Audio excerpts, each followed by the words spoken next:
Om Shanti. So today we want to talk a little bit about the quality of contentment. I know it's a word that kind of signifies, or the connotation behind the word is to kind of lay back or, be very passive about whatever you get in life is good enough, and, so you don't have to do anything more. But I'd like to take it up on a spiritual level, what the word means, contentment. I know when you look at it in a physical way, it's not a very attractive word, because obviously everyone has a desire to progress, everyone has ambitions, everyone has goals, and it's almost like saying no to all of those things. But what if we were to start with this whole idea that that as spiritual beings, and we are all, human beings are all spiritual, by the way. So as spiritual beings, we're actually born with this quality of contentment, because we have all been endowed with or gifted with, very, very unique qualities and abilities and even wisdoms and insights. And if we were to be totally in touch with all those attributes, how would life feel? Would we be contented, or would we be looking out for more things, or would we be happy? So let's play with this idea for a bit in terms of, can we start with the idea of contentment and yet make progress in life, so to speak? And I believe, yes, as a person who has been practicing on some of the basic spiritual qualities for a while, I feel it's possible to move to a point of starting with contentment from the inside, and yet look at the outside and perhaps even look at some of the imperfections and the mistakes and the way people are, and yet give them that time and space to be that way. But I'm okay with it, so to speak. In other words, it doesn't upset me, it doesn't feel like someone's really being rude to me, or it's something personal towards me, but they are who they are, and I am who I am, and I'm able to watch them from a distance, and I'm able to process it, and I'm able to be okay with it. Now, is that possible or not? I think it is. Especially if over a period of time we give ourselves this practice of what we say, let's try to separate ourselves as spiritual beings from our physical surroundings and our physical events and activities and performances, and just assume that we want to get in touch with that spiritual core of the being. And it's a very beautiful, it's almost like you're in a little sphere, you're like in a little bubble, a bubble of contentment, a sphere of contentment, and from there, looking out, you're seeing various things happening, and it's all, making sense to you. You're making sense out of why or who or how it is, the way it is, and yet you're okay with it. So I feel as times go on and a lot of the things that we expect in life don't work out the way we expect them, we'll have to build this quality of contentment into our life. It's almost like a weapon we'll have to carry with us, just so that we, don't become such so vulnerable, so to speak, or such a victim to what's happening on the outside, and to build that power of content. And what is more, I feel, is that, when you start in that place, you actually have the power to transmit, the same kind of feeling, the same kind of vibration, so to speak, even to the others who are not content. And so, I'm sure everyone's come across someone in their life where they've been disturbed about something, but then when they meet someone else and who can give them that feeling that it's okay, they do feel okay, isn't it? And it's almost like it's not an intellectual conviction, but it's like someone's vibrations you're picking up, and you're able to feel also the same vibration. So I think as time goes on, we will, as people who are on a spiritual path, have to build this into our practice, where we are able to be in that space of contentment. And I was thinking of some very simple things, even if we are not spiritual. For example, even the habit, for example, of not comparing, right? You know, this age-old habit and a very, very notorious habit we have as human beings of looking at someone else and looking at myself and saying, oh, I don't have as much as the other person, right? Or this one's being treated this way and I'm not being treated so well.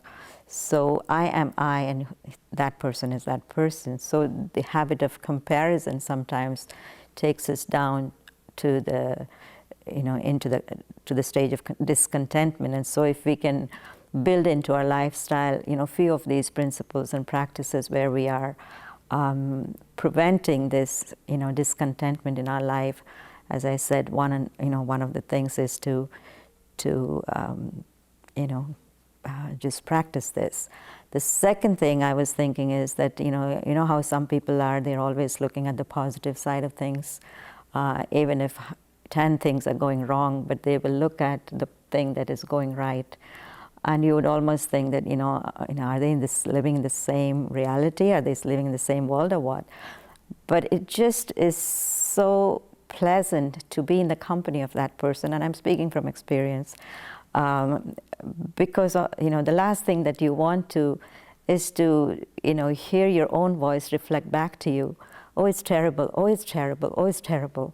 And it only gets 10 times more terrible when the other person's just reflecting back to you that voice. So it's nice to have the company of a person, I think, who is able to remind us that yes, of course it's terrible, but there's the other side to it, which is perhaps beautiful too, or beneficial too. Maybe it's just a small fraction of it, but it's there. And so, the habit of looking at something that is positive and appreciating that which is positive. And these are simple little things that we can build into life, and we can actually build it as a power, as a weapon, as a tool to walk into a world or into an office or into the street where you see thousands of faces that are discontented, that are frowning, that are complaining. And yet, you feel that you can actually make a difference when you walk out.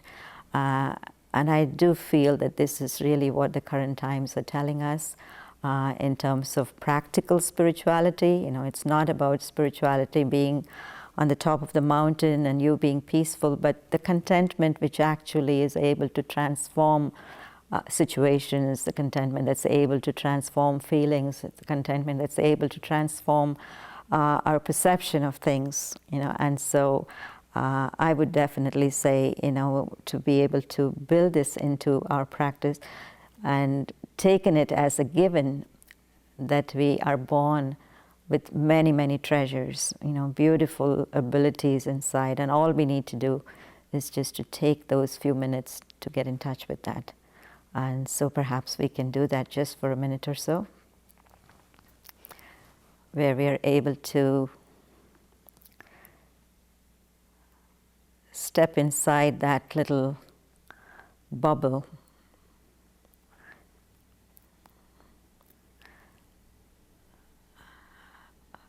a bubble that holds a different feeling than the feeling of being in this physical world of haves and have-nots. But inside this bubble, I feel that I have everything that I could ever need or want. The wisdom, the power, the love, the attributes, the peace. And when something is going wrong outside,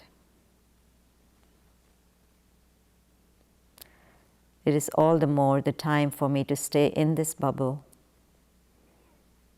And from here, look out and send out rays of deep, deep contentment, satisfaction, a feeling of okay.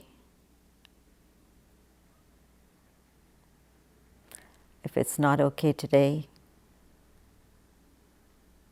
it'll be okay tomorrow or the day after.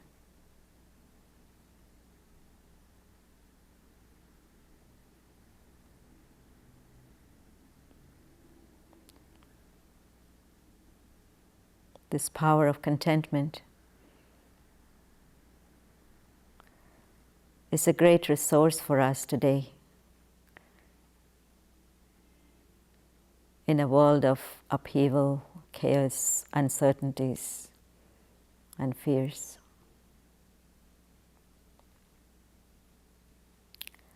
Let's stay with this quality of contentment just for a second.